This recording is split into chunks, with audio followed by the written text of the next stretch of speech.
Go. Okay. Hey everybody, I'm John. I'm Chris. And we are the Fidgets.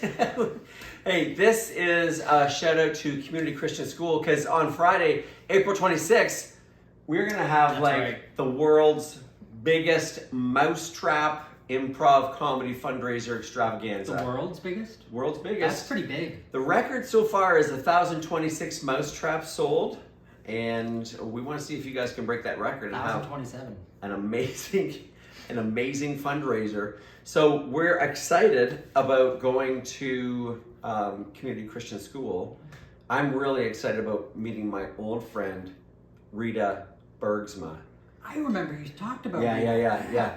Rita was she was the first person to teach me how to juggle. And I was like, okay, I want to start it easy and go hard. She's like, no. You always have to juggle the hardest things first. And so I juggled cats. She taught me how to juggle cats. Wow. It was hard. Is that when you had all the lacerations on your arms from the arms, face, everything? I was there. That was It was terrible. You know what though? I had a friend that used to work in medical. Yeah. Had to deal with cat problems all the time at a veterinarian clinic. Really? Yeah. So it was Saki Keelstra? Yeah. And I just want you to know that they weren't just good. They were literally the best. They would take all kinds of bandages and stitchings and all that kind of stuff. They would close their eyes, spin around, and then throw it at you. Throw the bandages at you? And all the little suturing things and all that kind of stuff. It was really interesting. Didn't really heal anybody, but the art exhibits were amazing. Speaking of art, my buddy Dave Weingarten, okay? I'm going to introduce him to you when we get there. Dave Weingarten combines beer brewing business and houseplants. Wow. Yeah. So what he does is he's developed houseplants, and instead of giving off dew, they give off beer. It's like that's crazy. Yeah. I mean, that's going to be a big deal. I'm impressed. Once it gets going. Eventually. Yeah. Speaking of getting going, I have a friend that I don't think I've told you about, but you're going to meet when we go. Do you remember me ever talking about Shelley Backer? Shelley Backer, yeah. Yeah. So I don't know if you remember the story, but I kind of told it a little while ago. Me and Shelley actually met months and months before I started high school. Specifically when I was in grade 3. Now, when we initially met, we were playing with the blocks, you know, the ones with little letters on it and stuff. Yeah. And it turns out, weirdly enough, they actually aligned all the blocks and letters to actually spell out the entire first paragraph of Shakespeare's A Midsummer Night's Dream. Are you serious? Yeah, I'm dead serious. That's quite a friend to have. There was 2 spelling mistakes though, so we haven't spoken since, but...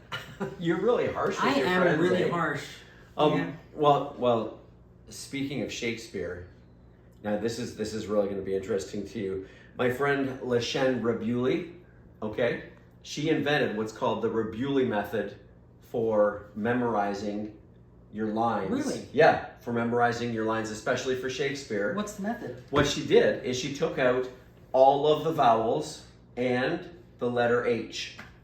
And you memorize those, and then one by one you put the vowels back in, and by the time you get to the letter H, you've got everything memorized. Because the hard sounds are all the ones that are hard. Right? That's how I get it now. See, it's the Rabuli method. See, now, do you remember Shelley? She actually has a brother named Steve. And I don't know if I told you this or not, but when they were actually growing up out in the, the flatlands of Manitoba, they actually discovered not just 1, but 15 small pockets of oil. That they, and I know. So like Shelley's how small? Like about 6 ounces or so each. But Shelley's brother Steve actually went out and started a whole company with these little tiny ants and miniature drilling equipment and small little cameras. Yeah. So what he did was he made it look like a big oil refinery. Right? Yeah. And it's actually just normal-sized ants, but he made everyone think ants had gone gigantic and stuff. Meaning there's lots of oil. Yeah, so lots of media and attention. It was a whole thing. I remember what happened with that. Anyways, we are looking forward to seeing our friends and everybody else. So buy your tickets, make sure you buy mousetraps, and we will see you on Friday, April 26th. Bye.